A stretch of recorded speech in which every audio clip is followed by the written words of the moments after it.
Bismillahirrahmanirrahim. Assalamu alaikum wa rahmatullah wa barakatuh. En el nombre de Dios, el compasivo, el misericordioso, que la paz y las bendiciones de Dios sean con todos ustedes y con todo buscador de la verdad. Audio 23 del Pabilo. Hoy vamos a hablar de cómo se manifiesta el amor a Dios en una persona seguidora de un camino espiritual.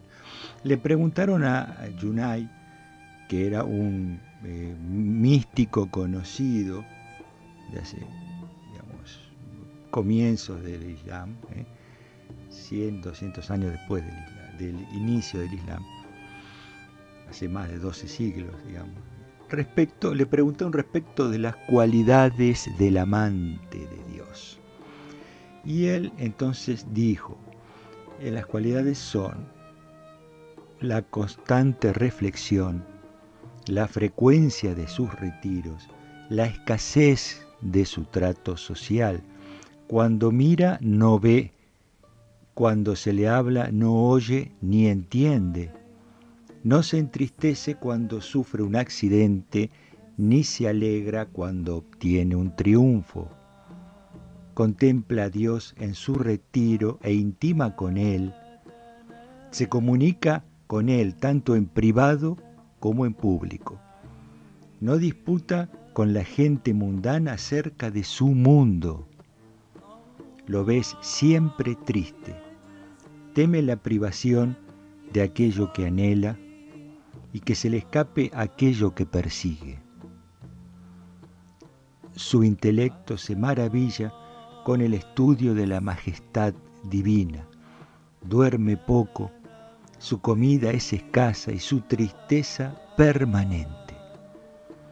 Él está en otra cosa que la gente. Cuando se retira gime, cuando se aísla se queja. Para él es un sorbo de la copa del amor y el abandono de todos los siervos.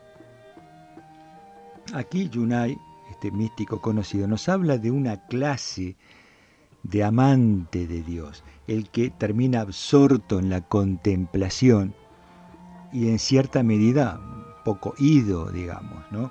Está en otra cosa que la gente, no discute con la gente, cuando se le habla es como que no entiende, cuando dice, cuando mira no ve, es decir, está en otra cosa, está como ido. Tal persona está más allá de este mundo. Y este es un ejemplo en un grado que no era el grado de los profetas e imames, ¿no? Los profetas e imames no estaban así como idos, estaban conectados con el mundo, estaban conectados con los problemas de la gente. Ellos habían llegado al estado de contemplación, que se refiere en este dicho, donde la persona está como ida. Habían vuelto de ese estado al mundo para cumplir con sus funciones en el mundo, para cumplir sus funciones de guía, para servir a la gente, para guiar, para predicar el camino de Dios. Nosotros somos personas simples que ni siquiera pusimos un pie en el camino, o podemos decir, algunos pueden decir, pretender que pusieron el pie en el camino o que van a ponerlo en breve. Nosotros no podemos juzgar estos estados espirituales porque están mucho más allá de nuestra comprensión, Podemos hablar de ellos como si supiéramos de qué se trata. En realidad no sabemos de qué se trata, no tenemos ni la menor idea de qué es un grado espiritual de esta manera. Sí podemos hablar de lo que es el amor a Dios, que muchas veces pretendemos tenerlo, y ver si en nosotros hay un cierto grado de amor a Dios. Cuando hablamos de lo que son los estados del amante. Vamos a ir a un dicho, poquito, que podamos quizás acercarnos un poco más a este tema. Dijo el imán Sadi, con él sea la paz: Dios poderoso y majestuoso, le reveló a Moisés, el hijo de Imrán: oh hijo de Imrán, miente aquel que pretende que me ama, mas cuando la noche lo cubre, se despreocupa de mí. ¿Acaso todo amante no ama la soledad con su amado? Heme aquí, oh hijo de Imrán. Yo conozco perfectamente a mis amantes. Cuando la noche los cubre, cambia la visión de sus corazones. Mi castigo se corporiza ante sus ojos, y así ellos me hablan en su visión y en mi cercanía. Oh hijo de Imrán, regálame un corazón humilde, un cuerpo sumiso y lágrimas en tus ojos en la oscuridad de la noche. Suplícame que mi respuesta será rápida.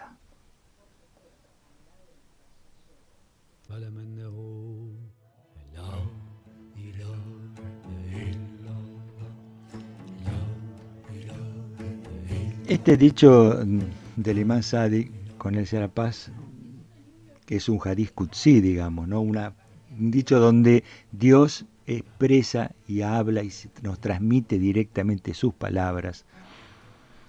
Está diciendo que Dios conoce a los amantes, a quienes dicen que lo aman, conoce a sus amantes. Y fundamentalmente los señala como aquellos que durante la noche, cuando la noche cubre todo el mundo y toda la gente está durmiendo, ellos aprovechan ese momento para estar en soledad con Dios y lloran y se entristecen por su situación. Se corporiza mi castigo, dice. ¿Por qué? ¿Porque Dios los va a castigar? No, pero ellos, ¿cómo ven? Una persona que es amante de Dios, ¿cómo ve? ¿Cómo se ve a sí mismo? Se ve como, digamos, temeroso por las cosas que hizo durante el día, por cómo estuvo alejado de Dios durante el día.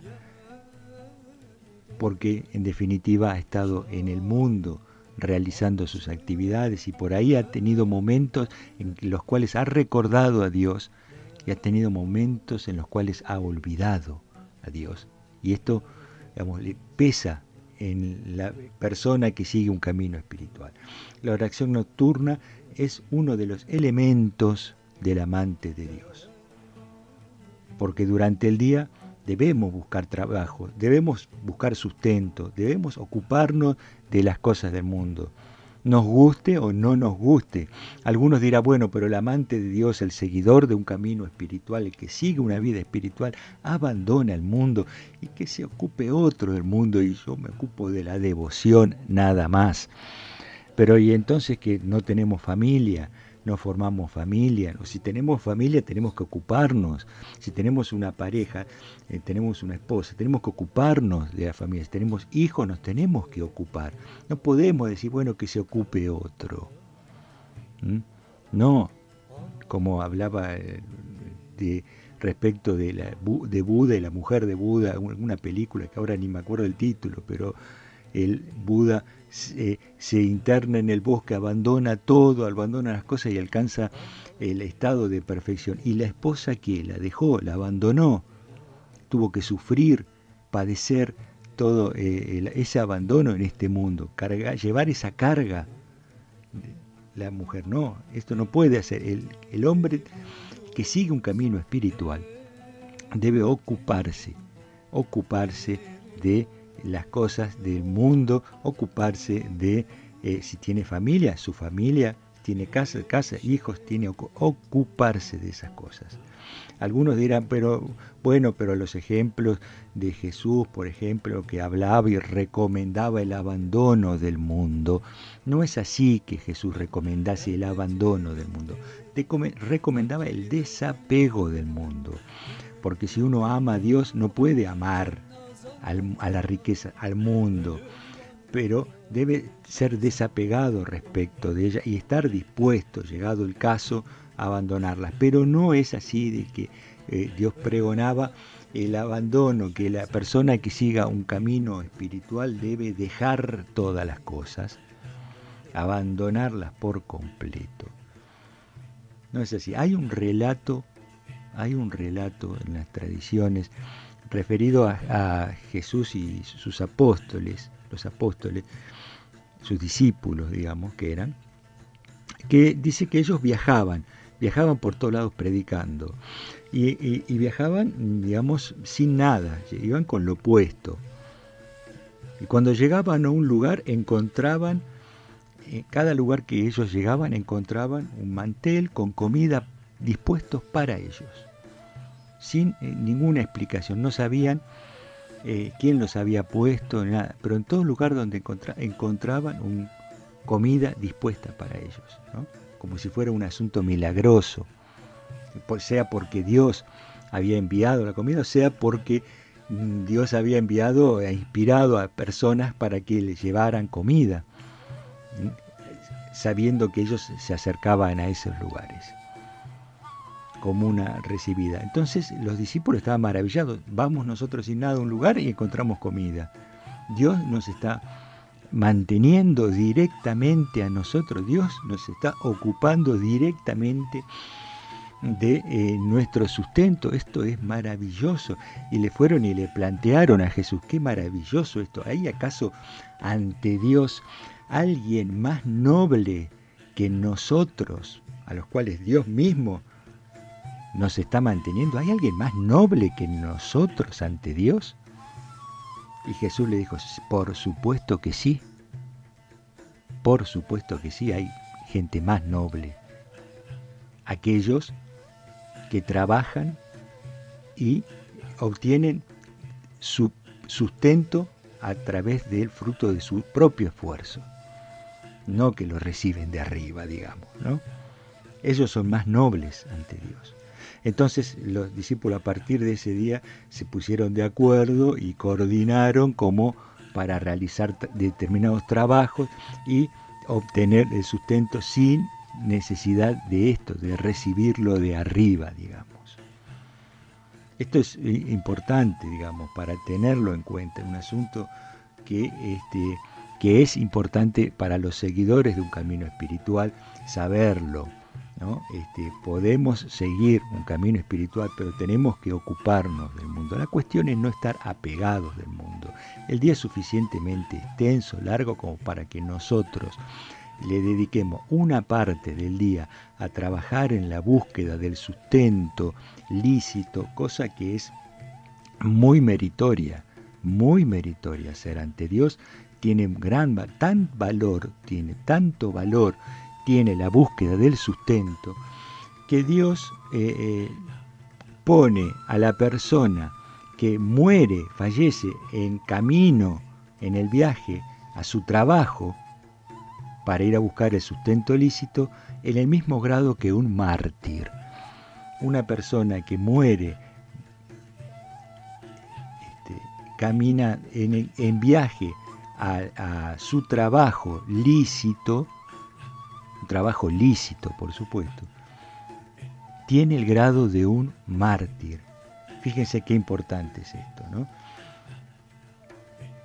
Hay, como decíamos, suficiente tiempo en el día para que uno le dedique una parte de su día al trabajo lícito, una parte de su día a la distracción, al descanso, al estar con su familia, con su esposa, con sus hijos, y una parte de su día al estudio, a la meditación y a la devoción. Una parte de su día puede dedicarle. Y Dios, y ahí, digamos, Dios valora esta dedicación y se manifiesta el amor a Dios en esto, que no implica el amor a Dios necesariamente el abandono del mundo, pero sí dedicarle una parte del tiempo, y sobre todo una parte de ese tiempo cuando las cosas se calman, cuando la noche nos cubre y cuando todos se van a dormir y hay tranquilidad, hay silencio. Es el momento justo como para intimar con Dios, para dedicarle unos minutos, aunque sea 5, 10 minutos, 15 minutos, a rezar en ese momento justo pasada la mitad de la noche, en el último tercio de la noche.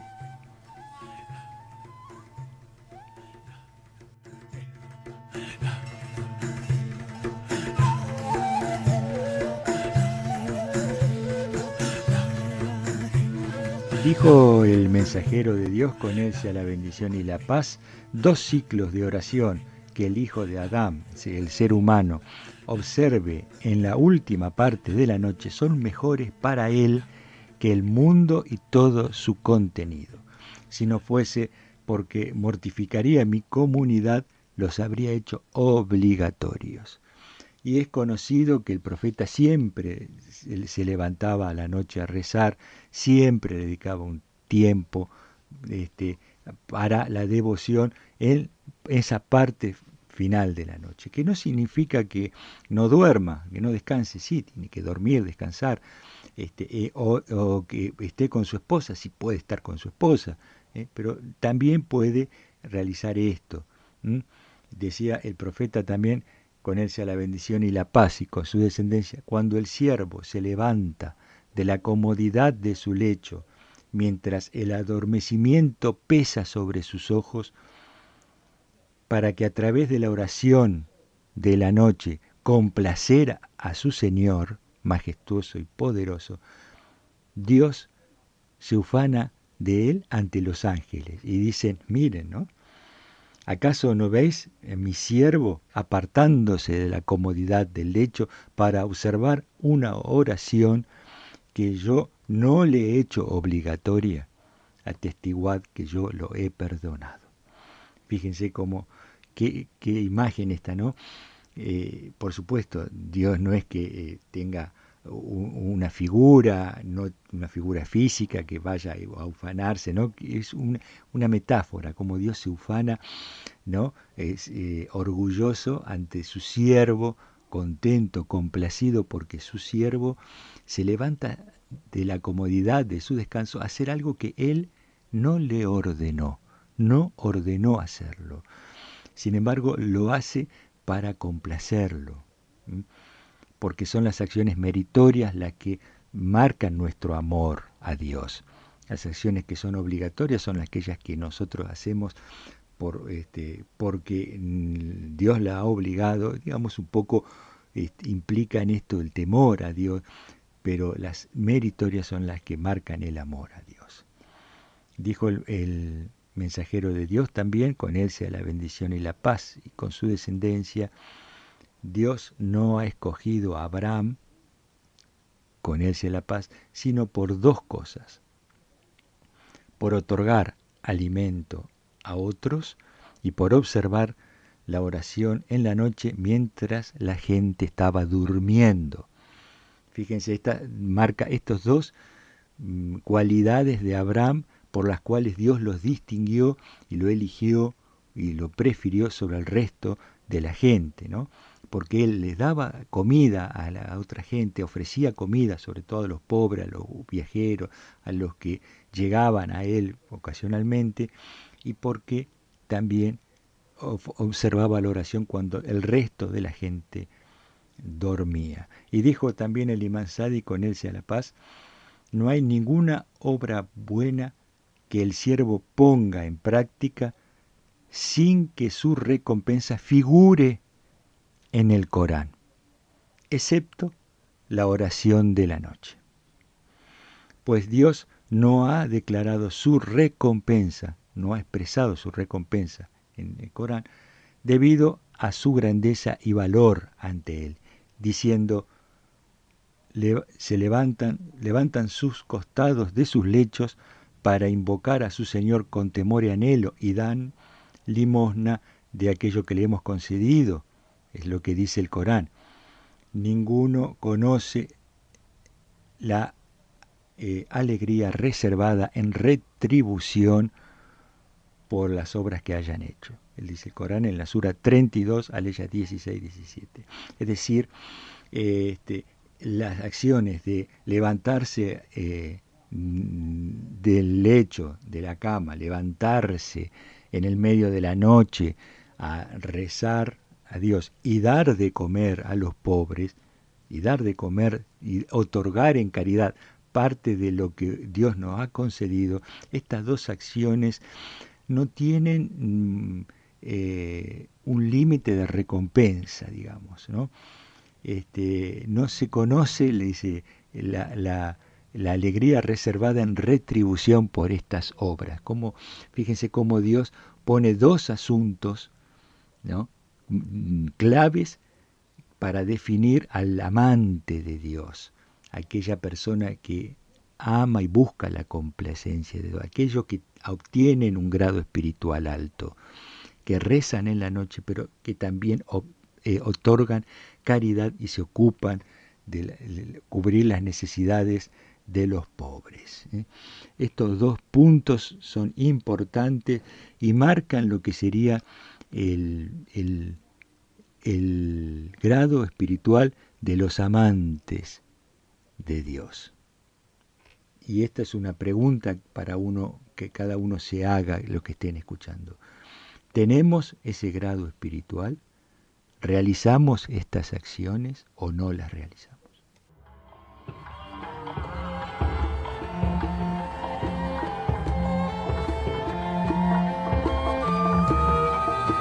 Y eso es todo por el audio de hoy, cortito, pero quería concentrarlo en ese asunto para que entendamos la importancia de realizar esta acción que es la oración nocturna y la importancia también de otorgar alimentos a los pobres, a los necesitados, sobre todo acciones cuando nadie más las conoce excepto Dios. Me despido por hoy. Assalamu alaikum wa rahmatullah wa barakatuh.